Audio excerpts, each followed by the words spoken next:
Welcome back to Modern World History. In this video, we're going to start the next unit looking at the Cold War period. We just got done looking at World War II, and remember, the Soviets were part of the Allies that helped defeat the Nazis in World War II. But in short, Soviets and US, they had a common enemy in Hitler, and therefore it's more of a the enemy of my enemy is my friend.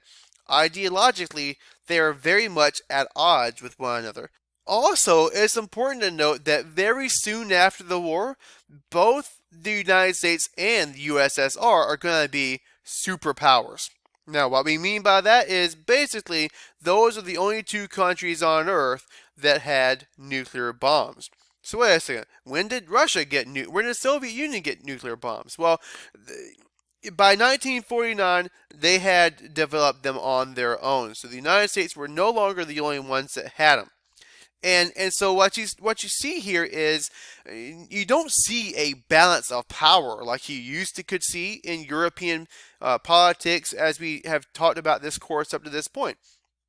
What you see is basically two countries versus one another in terms of who gets to influence the world at large. And is that influence going to come from communists, or is it going to come from those who believe that democracy is the best? And so the Yalta Conference, what this is a get together of the Allied leaders on how they were going to partition Germany upon its defeat. And so, again, ideologically, the Allies differed from Stalin in how they felt like things should be done in terms of the aftermath of the war. And so Stalin said Eastern European countries would have free elections because that's what the Allies wanted. They didn't want the Soviets to come in and just take that territory and make them all communists. And so Churchill was very, very skeptical of Stalin's intentions. And Stalin really hasn't been super trustworthy. He's kind of been out for his own gain anyway. If you remember the beginning of World War II, he made the non-aggression pact so that he could benefit in terms of taking more land from these very same areas. And so Churchill was skeptical of his intentions, and Stalin was saying things like free elections and probably meaning something totally different. And so one thing I wanted to kind of point out, and maybe this is out of context just yet, but the Cold War really is kind of centered on this idea of Iron Curtain. All right, and when we think about a curtain, we think about something that blocks a view or blocks something. You think about iron, you think about something being hard and steadfast. And so what this is this is going to be kind of centered on containing Soviet communist expansion. And it wouldn't even just be Soviet communist expansion. We also want to contain Chinese communist expansion as well. And so we would see this policy of containment become a standard during the Cold War. President Truman, in the Truman, his Truman Doctrine is centered on this very idea here in this speech he made to Congress in 1947. I'm going to read it to you. One way of life is based upon the will of the majority and is distinguished by free institutions, free elections, and freedom from political oppression. The second way of life is based upon the will of a minority forcibly imposed on the majority. It relies upon terror and oppression, fixed elections, and the suppression of personal freedoms. I believe it must be the policy of the United States to support free people, resisting attempted subjugation by armed minorities or by outside pressures. And so this kind of really does put the line in the sand between what the Soviets and what the United States are gonna do, and how the next several decades are gonna play out. So they competed with each other in a lot of ways. You hear about things like technology and arms race and space race. Well, this really kind of started off with how they're going to help war-torn countries pick up the pieces of World War II. And so the United States Marshall Plan is this policy in which the United States is going to lend aid to war-torn Europeans. And it's almost somewhat of a countermeasure to the USSR and their aid efforts that they had already been providing in Czechoslovakia and in the Eastern European countries. All right. And so the idea here is if the United States doesn't act to also provide aid for the countries, then they may ask for that aid to come from the Soviets. So everything is going to be a competition during this period. Allies in USSR also divided Germany according to the Yalta Conference. And they also, within Germany, divided Berlin. So if you look, this right here is Germany as a whole, all right? But Berlin is right there. And so Berlin is completely within the territory that would be controlled based on the partition by the Soviets. But the Allies are going to control the West, and the Soviets are going to control the eastern parts of the city of Berlin as well. And so the USSR wanted to divide Germany completely, and they wanted to control Berlin completely. And so they cut off supplies to West Berlin because they could use this buffer area here. So the Allies wouldn't be able to get in there to take care of them. And eventually they thought that they would be able to defeat the Allies' desires to go in there and control that part of the city. So the Berlin Airlift was the Allies' effort to, I guess, prevent this from happening. And what it was is American and British pilots would drop supplies from the air in order to counter this blockade. So they would actually have goods transported and dropped into West Berlin, and it was successful in that it ended the blockade of that the Soviets had on Western Berlin. And so this here was actually somewhat of a victory for the Allies, and it enabled them to keep control of Western Berlin. So I wanted to kind of take a little moment to stop and talk about supranationalism. If you take a geography class, you're going to learn more about this for sure. But what a supranational organization is, and I'll write that up. I'll write that right here so you can see it. Supranational organization is more or less like a loose alliance of different countries with something in common that by banding together they're able to promote that common good among all of those nations. And so in a way, people maybe you can think about it as a sovereignty issue. In order to be a part of a supranational organization and to mutually benefit, you have to kind of be willing to adhere to the policies of being part of that organization, which may be in conflict sometimes with the policies or the sovereignty of an individual nation.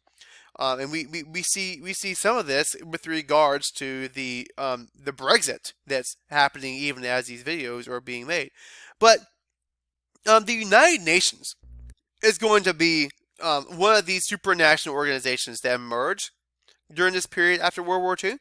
And then you've also got NATO and the Warsaw Pact. And so what the United Nations is a body that consists of the majority of countries in the world that kind of their overarching purpose is to preserve world peace, preserve the I guess the betterment of humanity, try to prevent things like the Holocaust from ever happening again, and try to resolve problems without like military conflict. Very similar, I guess, to the overall, I guess, goals of the League of Nations, except the United Nations has a little bit more buy-in in that, well, the United States, for one, had joined this one as opposed to the League of Nations. But what NATO and the Warsaw Pact countries were is it was actually a direct division on the basis of those who aligned themselves with the USSR and those who align themselves with the United States, right? And that really is basically what it is. So remember, we were talking about these superpowers, right?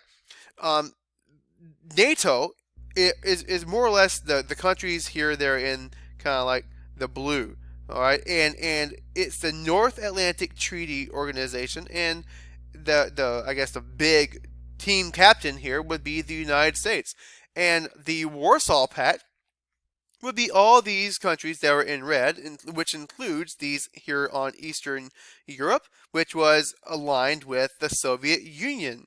Now, also you do have China in here, and China and the Soviets competed over who's the biggest and baddest communist country, but But the point is pretty simple and pretty clear, is that you've got the Soviets over here and the communists, and then you've got the people that represent Western Europe and the free world as the other part. And so we start to look at this terminology, and I know you guys have heard this before. You might hear things like, as poor as a third world country, or it looks like a third world country over here, or whatever it might be. And what we mean by that is we're talking about poor countries like the ones here that you see in Africa. Or even these are here in Southwest and South and Southeast Asia, and even Latin America. These are places we think about as third world countries, but that terminology doesn't mean the same as developed and developing. All right, so a developed country, or an MDC, would be a country with high levels of development, high HDI, Human Development Index, something like the United States or Canada. All right, or Japan. Developing country would be something like South Sudan or Democratic Republic of Congo, or whatever it might be. Poor countries that have not yet industrialized in the same way, or don't have a diverse and strong economy, and where people are not as educated, or whatever it might be that plays into why they haven't yet developed. But the way we use this terminology actually derived from Cold War terminology. The first world was simply those that represented the democracy and the expansion of democracy. The second world is the communist countries, okay? And then the third world would be those that either were neutral in that regard, or the ones that were up for grabs. In other words, the ones that we were trying to prevent communists from influencing with the Iron Curtain. You see how that works? So that's kind of the analogy behind the Iron Curtain here, is that the United States were trying to prevent the expansion. They were trying to literally contain communism within where it already was, so as to not let it expand and not let these other countries in the third world fall under the influence of the communists. And so that's where the terminology came from. During this whole entire period, the underlying concern here during the Cold War, is nuclear war, and what we mean here is Brinksmanship. The idea that we were always on the brink of something that could have caused nuclear warfare. You see, it's real easy to look back historically and say, when we dropped bombs, or when bombs were dropped on Hiroshima and Nagasaki, we could do that pretty easily and justify however we wanted to do it, because at the end of the day, there's nothing that they could do similar to that. Japan didn't have nuclear bombs, and so they couldn't launch a counteroffensive with nuclear bombs. But in this case, it was pretty clear that if we tried to use nuclear weapons on the Soviets, they would use them in response to that against us. And no one was really willing to go there openly, but everyone was pretty afraid that it was possible that that could happen. All right. And so that right there is what we mean by Brinksmanship. And that's why we talk about a Cold War here, is because the whole idea was we don't want it to be a hot war between the Soviets and the United States, because then that right there could get really, really messy, and people literally kind of equated that to be the end of the world due to nuclear warfare. And so in the next video, we're going to continue this discussion. We're going to look at more Cold War policies, more containment and Iron Curtain policy, and then we're going to talk a little bit about some of the proxy wars that would take place between the United States and the Soviets as this era unfolds. Thanks for watching.